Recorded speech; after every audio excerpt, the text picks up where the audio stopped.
This doesn't look nice. Doesn't look nice. Let me first make it look okay.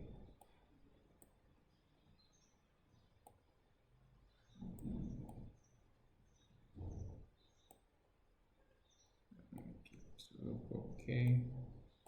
Adjusting here.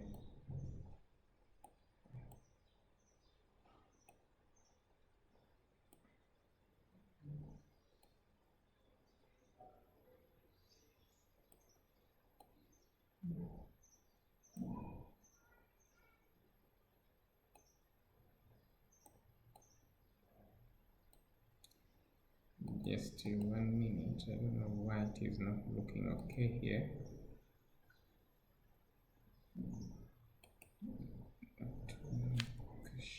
Sure. Need to make sure it looks okay on.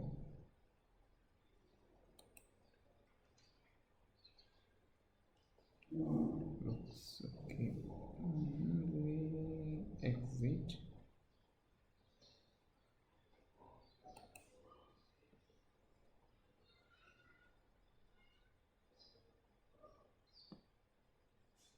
This one I think should be okay.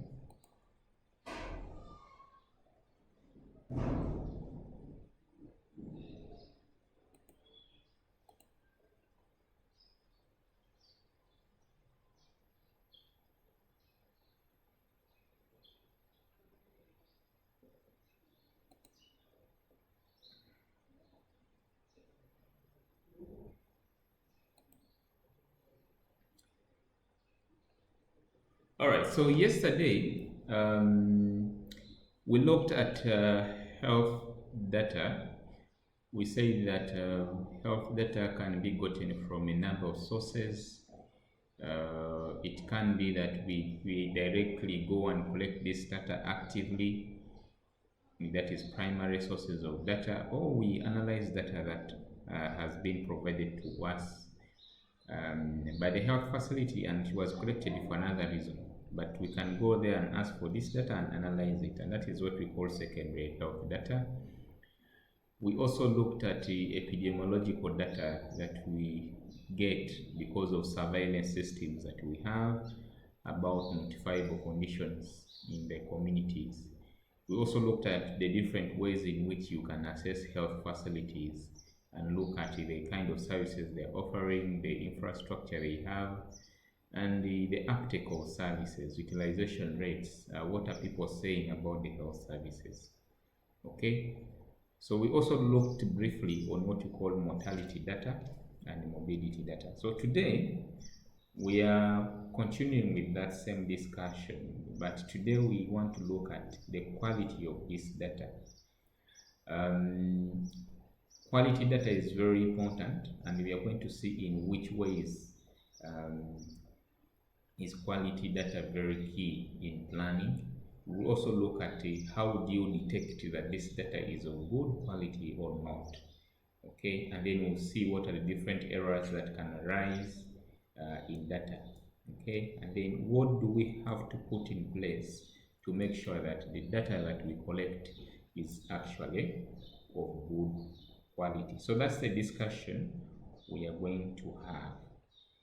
Decisions in healthcare are driven by data. So data plays an important role in decision making, whether that decision is about how you care for the patient, that is between the clinician and the patient, or the decision made by the healthcare manager, okay, on whether they need to buy a new equipment, on whether they need to hire a new doctor, on whether they need to change the technology they are using, okay, or on how health resources can actually be utilized at a public health setting or in a public health setting.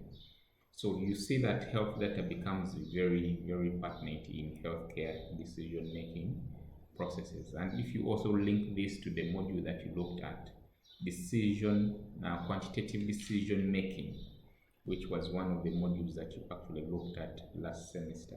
So you cannot quantitatively arrive at the right decision if you don't have quality data.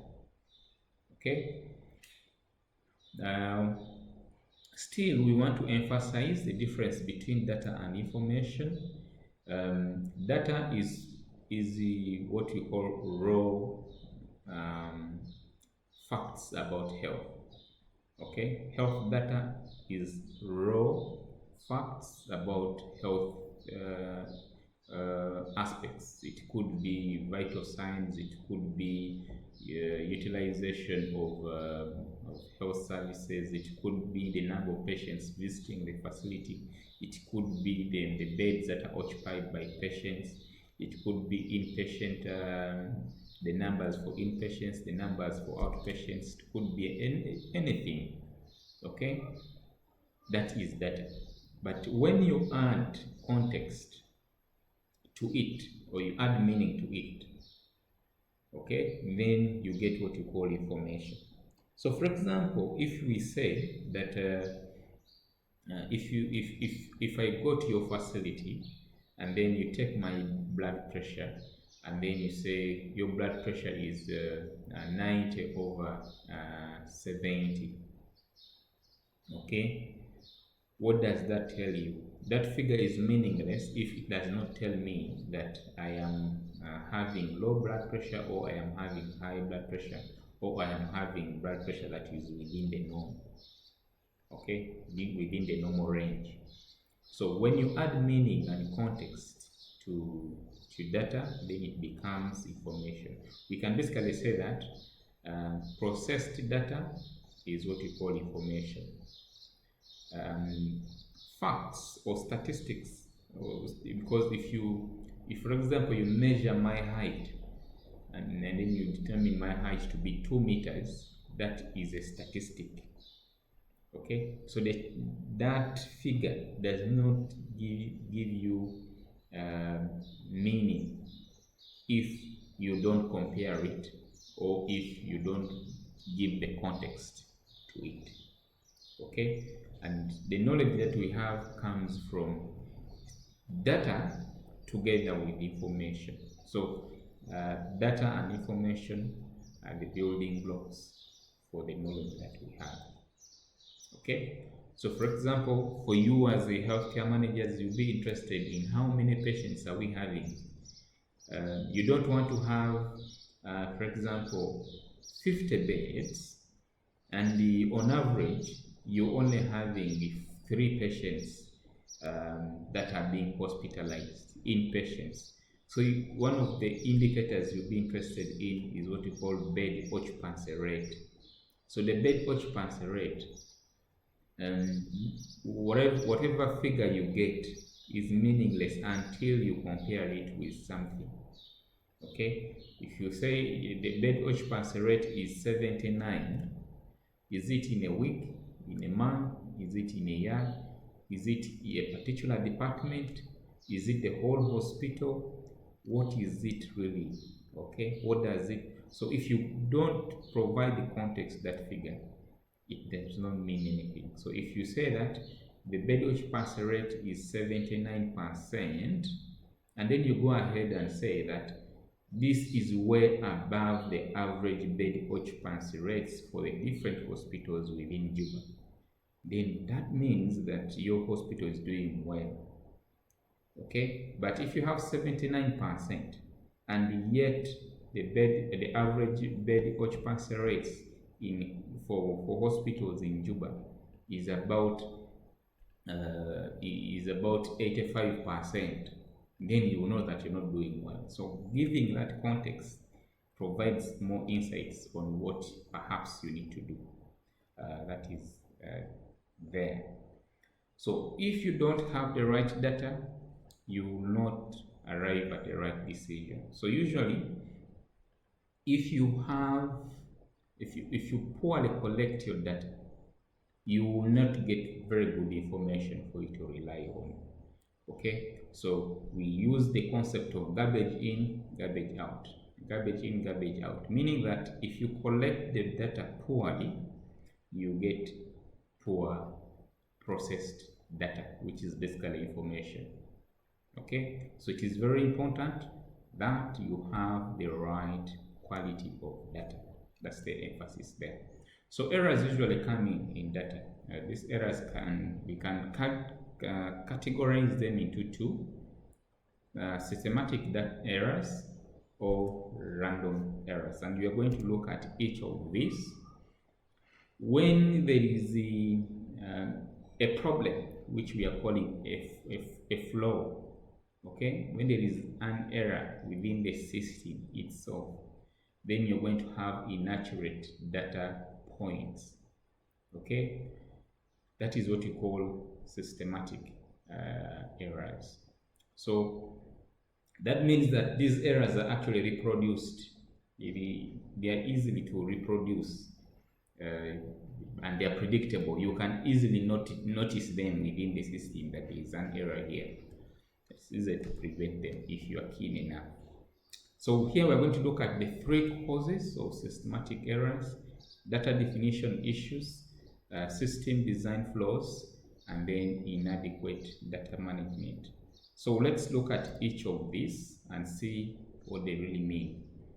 Data definition issues. For example, you go to a health facility, you check for their records, especially the birth register. Often there are a lot of problems with this birth register. If you go and check it, even in a nearby facility there, that can be easily accessible to you, you realize that that register has entries for every birth that takes place. The data about this birth is collected, is written into that birth register. And then, of course, in the birth outcomes, you can have a normal baby, you can have a stillbirth, you can have a prenatal death. Okay, you can have these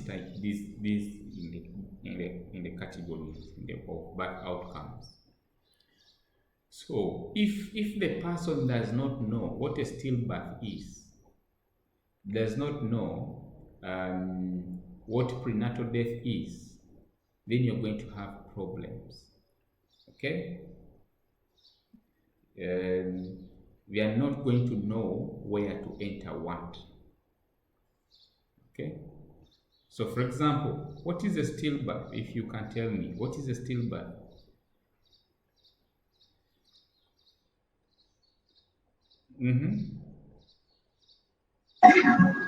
Yes.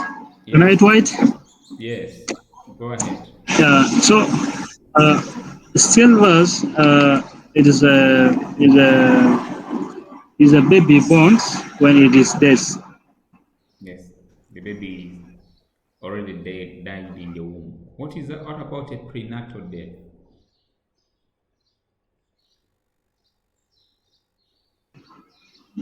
Prenatal death. Prenatal death. Prenatal death, I think it could be a death when the newly died before, maybe just immediately after birth, or maybe after some hours. Yes. But I'm not sure. Yes, that is it. Okay. So that means that our midwives, our nurses who enter this data should be familiar with these definitions. Okay. Even issues to do with neonatal death, they should be infant deaths. They should be able to define these terms. Okay. And if you use, for example, some of these registers actually have the key down there, where they say prenatal death is this, neonatal death is this, stillbirth is this. Okay, so that is very important. So I did some research some time back, and that is the challenge we got. There is one particular hospital. It was particularly very good, okay, because it was well equipped. It had the obstetrician available. Okay, so things were generally okay. But when we checked the data, it showed that the number of deaths was extremely high. Okay, but from my interaction with hospital director, I think he's not aware of these numbers. So one of the problems was that the people who are entering this data perhaps did not know what they were entering. Okay, because in comparison with other hospitals which were not well equipped, which lacked these specialists 24/7, actually are having better numbers than this one which had. Okay, so of course there was that discrepancy, and we attributed that to inconsistencies in data entry. Okay, and then we go to now the system itself. So for example, if you're using an electronic system for entering data or for managing your health data, it means that you really need to be very keen on how that system is developed or how that system is designed. The key aspect that you are interested in as a healthcare manager is the interface. The interface is basically that bit that you interact with. It's like the face of the software that you're using. So the interface should be very clear, easily seen, and well designed. You can easily enter the data. The moment you make it very difficult to enter data, then you're going to have errors with your data, and this will bring issues to the quality of your healthcare data. And then we move to program errors.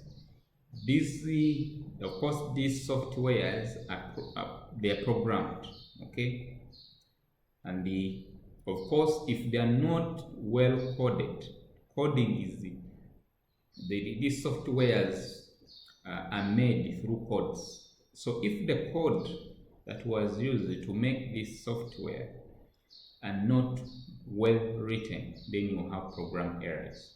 And this one will tell you error. You enter a figure, it refuses. You enter this, it refuses. Those are what you call program errors.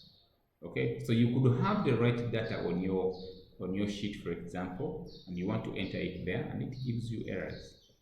Okay, and then if you have your data from, let us say, a piece of paper, or it can even be a flash, and you want to import it into the system, if that data is not complete, you will get errors. Okay, so it's the same concept, garbage in, garbage out. If you have incomplete data and you enter it into the system, you cannot expect to get gold. You will get data that is not of good quality. Okay, and then the data format. Okay, the data format, data can be in different formats, even if it is numerical data, that is numbers. The numbers have to have a particular format that is consistent for the system.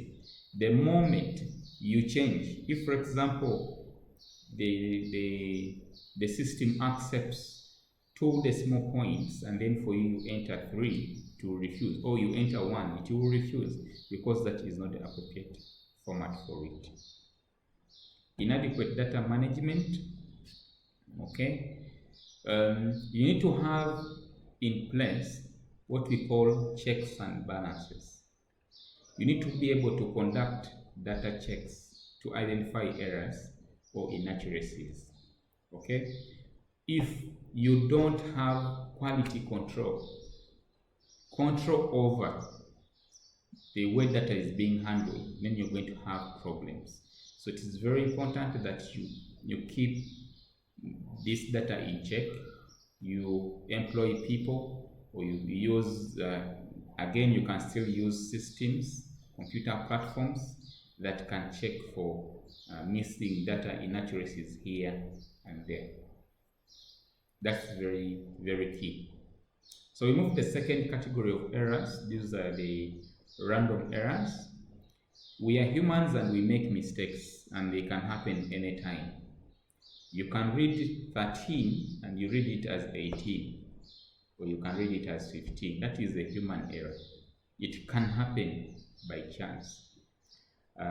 Maybe you have also not been keen enough. You have been careless. okay? But the system is okay. It is you who has entered wrong data. So errors can come from data entry, okay? Or if the data is written on a piece of paper and you're entering it into the system, a person's handwriting. Now, they cannot write the figures properly, so you keep guessing. Did he mean 12? Did he mean 17? So you are there, then you enter 17, yet he meant 12. That is an error because of the handwriting that is not appropriate. If you don't have the well-trained, motivated staff, you're going to have a lot of errors. Okay? If you have staff who have gained a lot of experience, you have trained them properly, then some of these errors will not happen. Okay? And then other errors can happen because of calculations.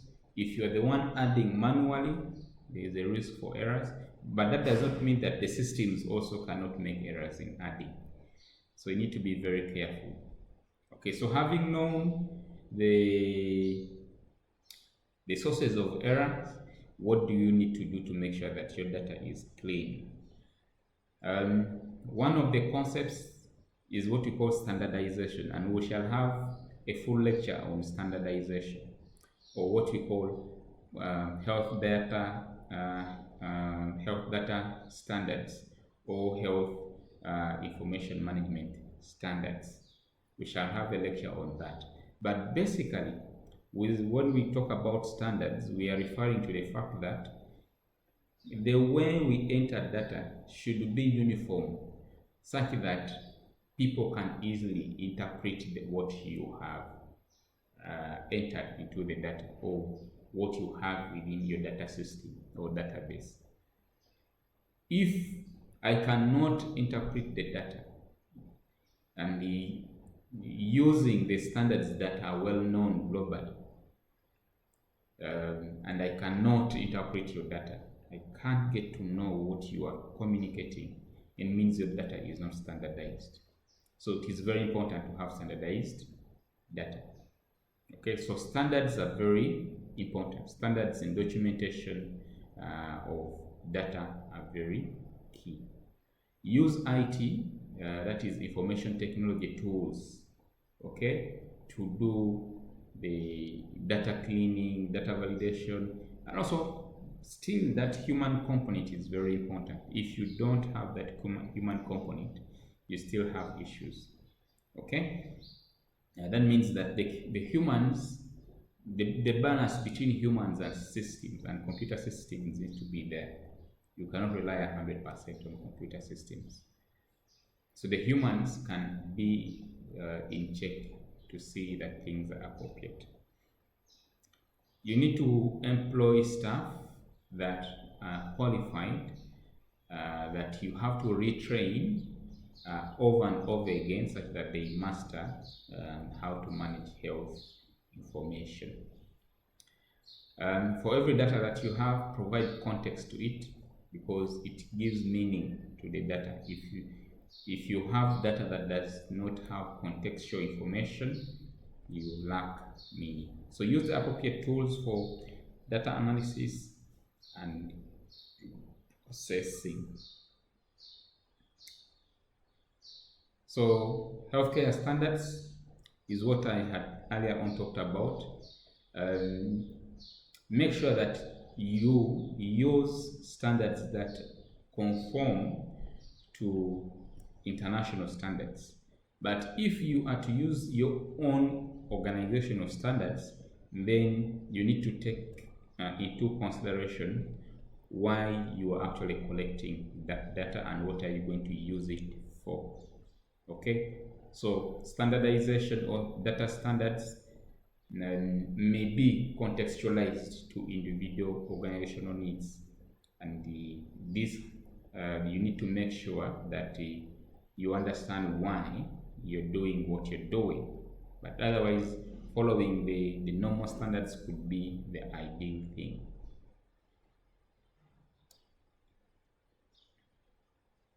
So where do you get these standards from? For example, we have what we call Medical Records Institute.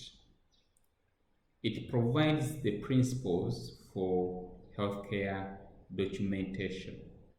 Okay, so if you're going to document patient data, keep in mind the following: that you use a unique patient identification, patient numbers or patient identifiers. Okay. 2, that the data that you have about this patient should be accurate, complete, and timely. And then the third is what we call interoperationality. Okay, that is to say that you want to have a system in which if you want somebody else to access the data, they should easily access it with the common devices that are available or the common systems that are available to them.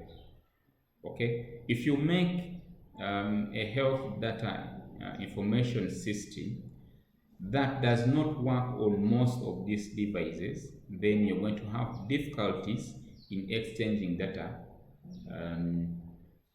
One person accessing it in comparison to others.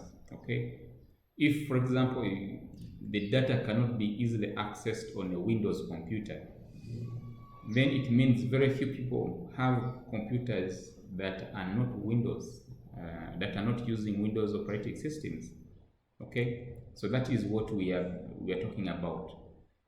We should be able to use these systems across different devices with ease.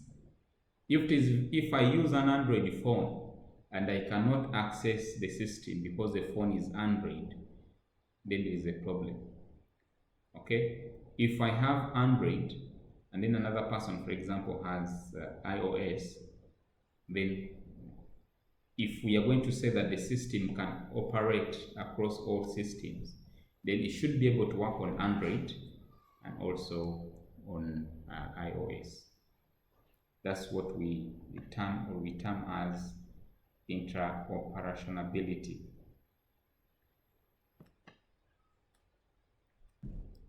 And then accessibility is the if you present your information in a way that does not allow someone to easily understand or internalize it, then you're not doing that person a service.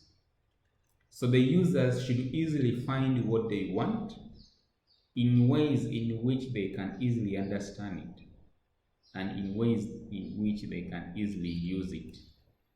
That is an issue to do with accessibility. So if you have data and I have access to that data and I want to use that data, I should be able to use it easily without difficulties. The moment I have difficulties using that data, then it is not accessible. Okay, so whether I want to generate a graph out of it, whether I want to export it, whether I want to download it, if I can't do that easily, then you have a problem of accessibility. And then another one is data audit, the ability to track and the restructure actions performed on data over time and security. Okay, so this is to say that if I'm interested in trends, I should be able to track backwards or even project forward. Okay, that is very, very, very key. And then data security issues to do with the making sure that patient data or healthcare information is not accessed by people who don't have authorization to access it. Modification here becomes very, very key. So those who are the principles by the Medical Records Institute. Those are the principles of healthcare documentation. They should be followed. And then another source of standards for data is the American Health Information Management Association. Still, the points almost are related. There is nothing that is actually completely new here. We'll look at these characteristics, those that are very pertinent to health data. So let's look at what we call data granularity.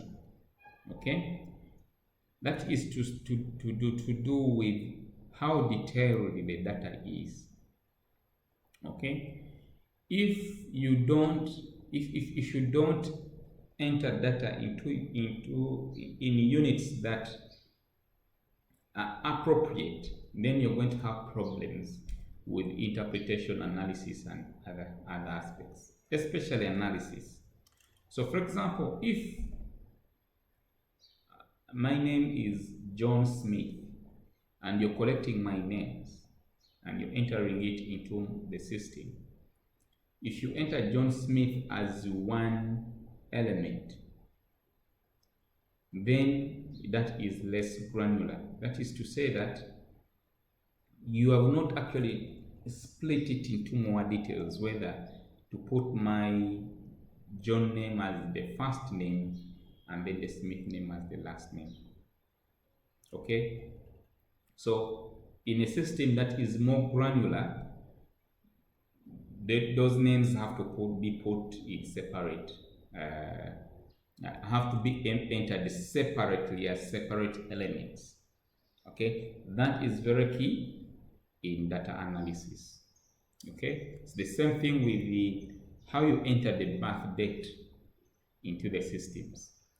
If you don't separate the date of birth, the month, and then the year, and entering them as elements, separate elements, you will have problems if indeed your interest in analyzing this data is related to either the months or the dates. Okay, so as you're entering this data, think about that term, granularity. Granularity. Okay, that is very, very important. And then we come to data precision. Just imagine if a doctor writes a drug, let us say for example digoxin. Digoxin is one of the dangerous drugs taken by patients who have heart failure. If you don't take the accurate dosage for that drug, the patient will have problems, okay, and serious problems.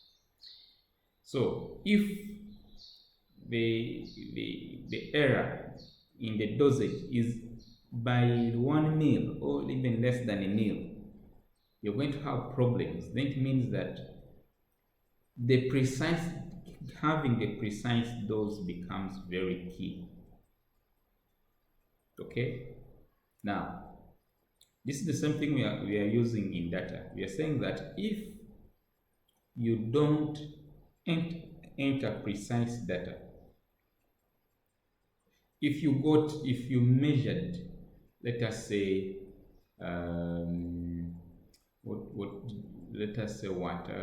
hemoglobin levels, for example. If the machine is not well calibrated, you find out that you have patients that you classify as anemic, yet they are not anemic. So accuracy is very important. So precision is related to accuracy. Okay, so accuracy is very, very key. Okay, because in those two examples that I've given, a patient taking digoxin, if you increase the dosage, you have a problem. If you have a patient about hemoglobin levels, you may have to transfuse, yet the patient may not have been transfused. So you need to take note of accuracy of data that you have. Data timeliness is another characteristic of data. The data should be available when it is needed. If, for example, I go for a test in a health facility for malaria, and then the results come out 2 days later, that is not timely. Okay, so the physician cannot make a decision based on results that are 2 days later. Okay, when perhaps the condition, maybe I've taken other medications, or maybe the condition has actually worsened. So you want to have access to results, for example, lab results, in a timely way, such that the clinician can make their right decision. Okay, so that applies with all other types of health data. They should be timely. When needed, the data should be available. Comprehensiveness is about completeness of data.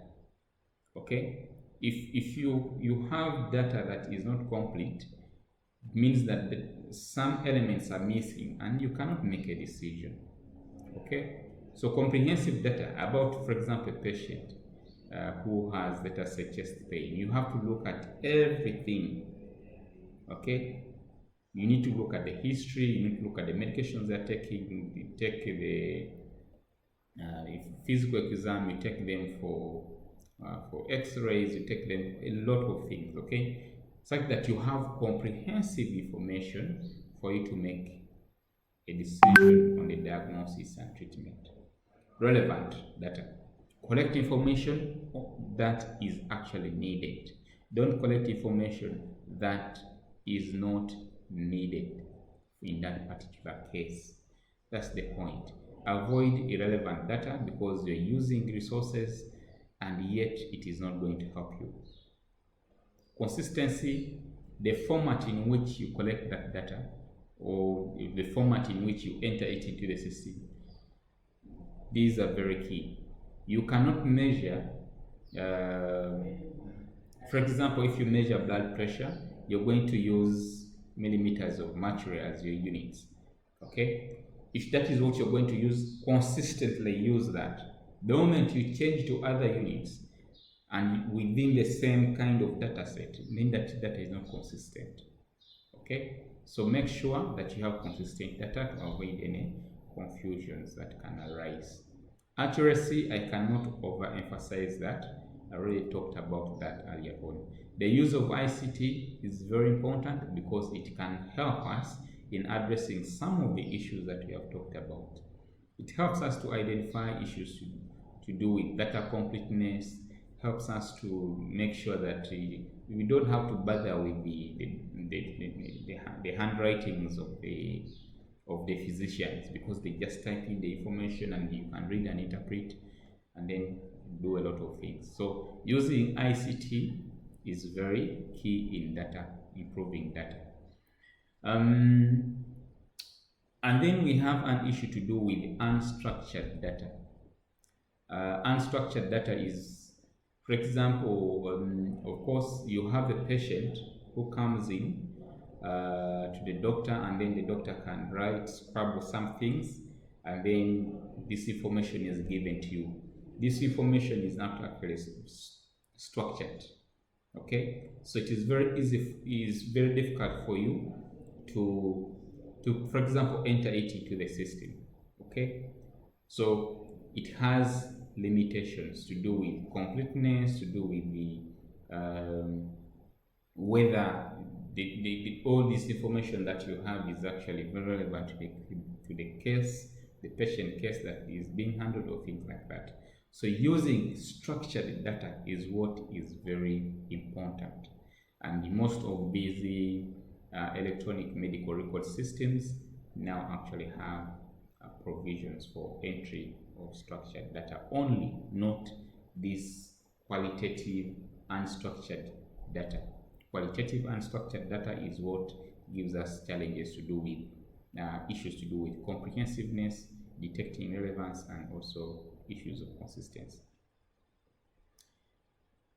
In health systems or in hospitals, we can have medication errors, which can of course have profound effect on the reputation of the organization, but also it can cause losses. Okay, you can have losses that can happen. So it is very vital that you have the appropriate IT tools, information technology tools, to be able to